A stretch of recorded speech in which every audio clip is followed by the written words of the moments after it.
Hey guys, what's going on? Welcome back out to the channel, and today we've got an awesome video that is going to go over kind of a GAC recap and reinforce a previous video that we've already made.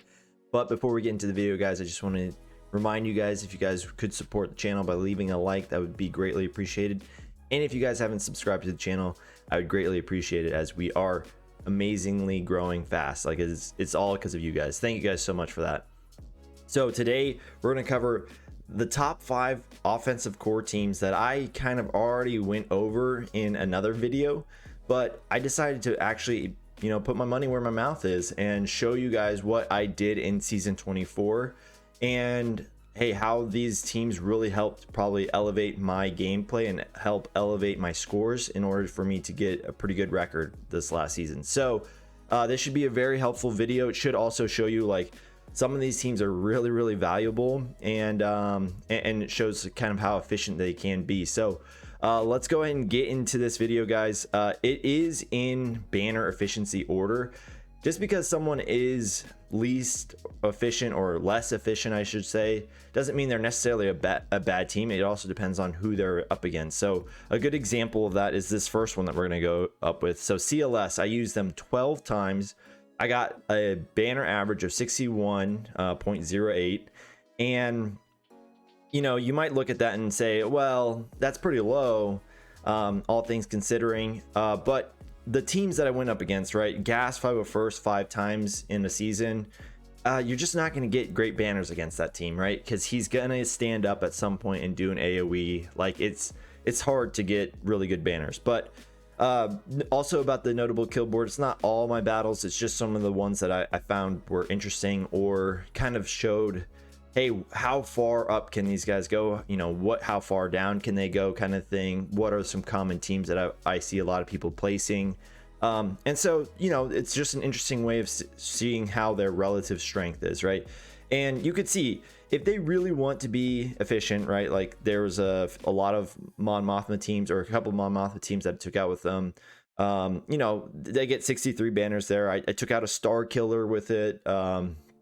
Was it maybe the best team? Who knows at this point. I think if you sub in Juhani, or sub out Juhani with GK, I think it's probably a little bit better. But this team does really well. It just can't be stated enough that Han shoots first. It doesn't matter. You don't care about how fast someone is unless it's an opposing Han that's faster than you. But yeah, he shoots first, and as long as he shoots first, like, I think you really have a shot at winning in most battles. So again, just kind of showing you that just because necessarily they have lower banner average doesn't mean that they're a bad team or anything like that. It just means that maybe I'm choosing to put harder counters on them, or some of these more efficient ones I might be choosing to maybe shelter them a little bit. So just something to think about, guys. But this team is absolutely, I mean, like I said, used 12 times, amazing. And then I use this team here 11 times, this Jedi team.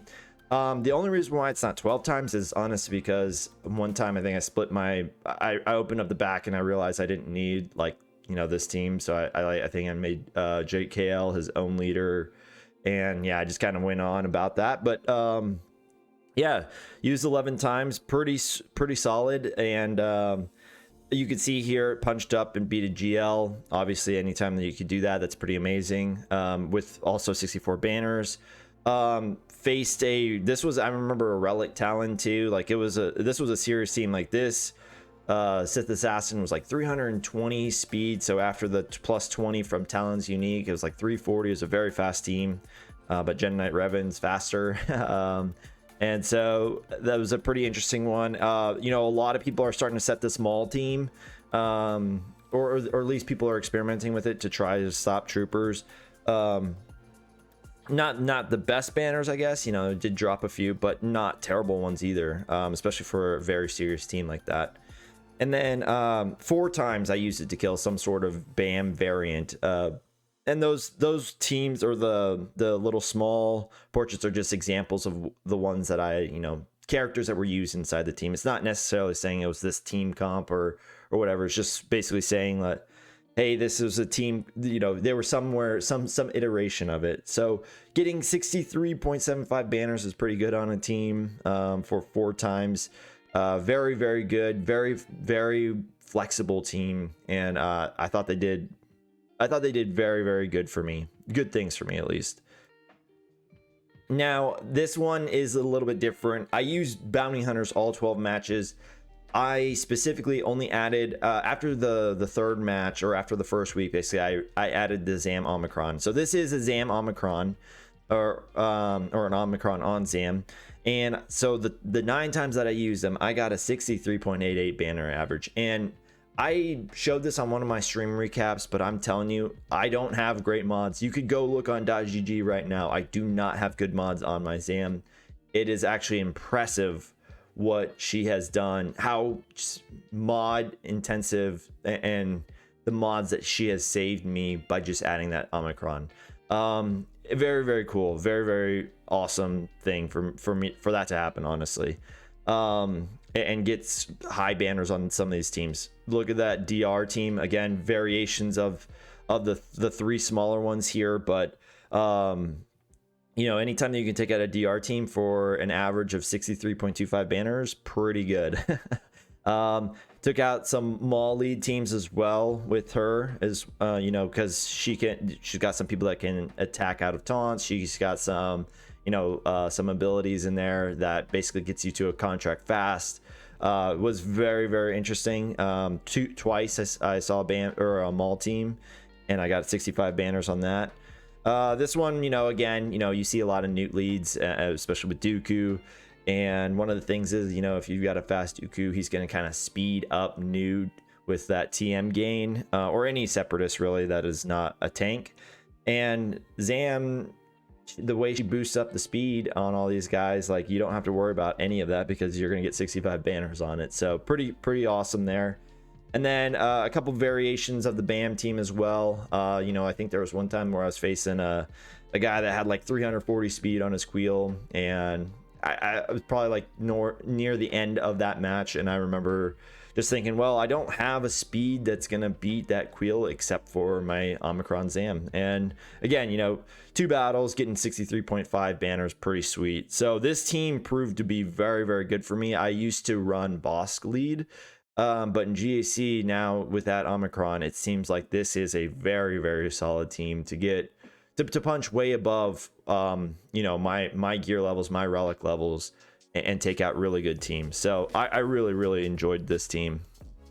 Okay, Troopers is an interesting story. I have, for those of you that have watched out all the streams, I have much praised the Troopers, and I think they deserve it too, right? Like, I used them 12 times, 64 banner average, my 12 matches.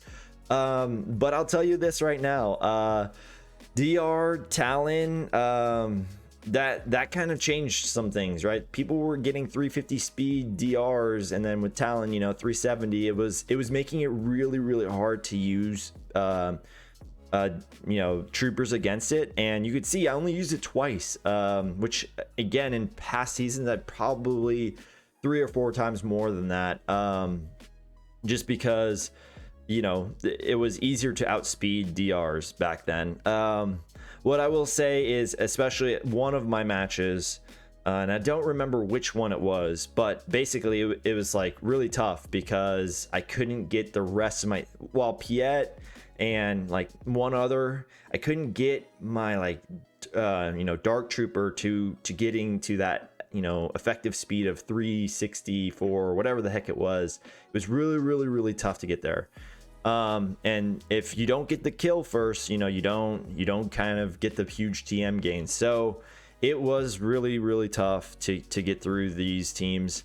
And this is one of those ones where I said, like, I started probably sheltering them a little bit too much. I started sheltering them against some teams that probably I would have tried before. And it sucks because they were great.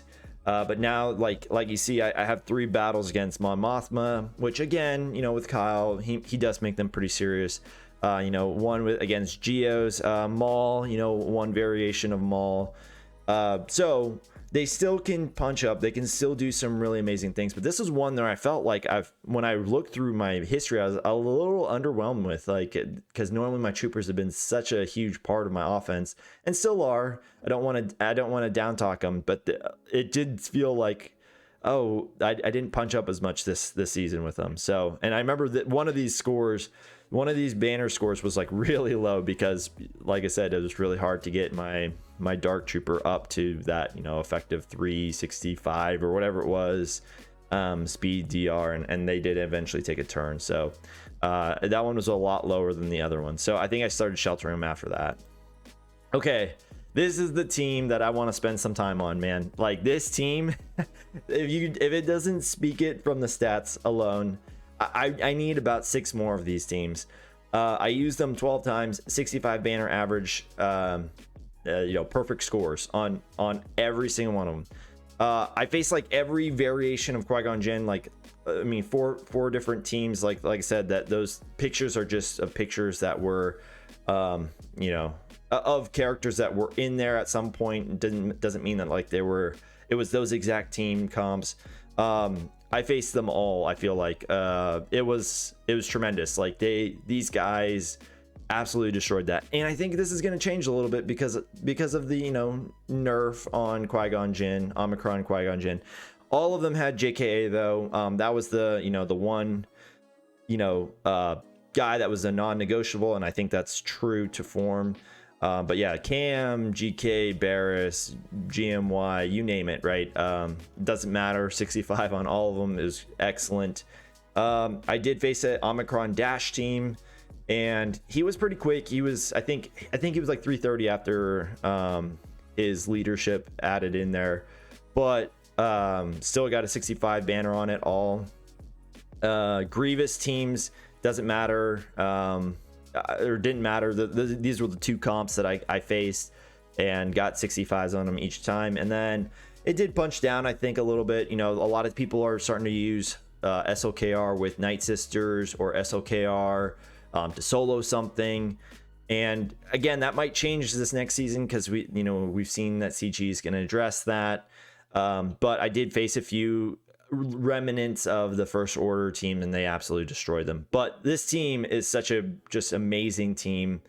Just Echo's got to go first and dispel all the buffs, and then it's pretty much over. He doesn't have to go first. That Cam team, one of the Omega or Omicron Qui-Gon Jinn teams, they went first, and Cam did some move, and it didn't really hurt my wrecker at all. So but it definitely helps to go first. Anyways, guys, like I can't speak enough about, you know, Bad Batch. This team really I feel like their stock really went up this past season. I think people's eyes are open to them, and definitely Omega is good, and just thought I'd throw that out there. But yeah, guys, hopefully you guys enjoyed this video. Hopefully it was helpful. Let me know if you guys want to see something else in these. Again, realize that like this isn't supposed to be some counter guide or anything like that. It's supposed to just show you, hey, what are some relative teams? What are these guys doing? How efficient are they? Like, how flexible are they? And like I said, if you guys made it to this far, make sure you guys hit that like button. Please subscribe to the channel, share it with your friends, and we'll catch you guys in the next one.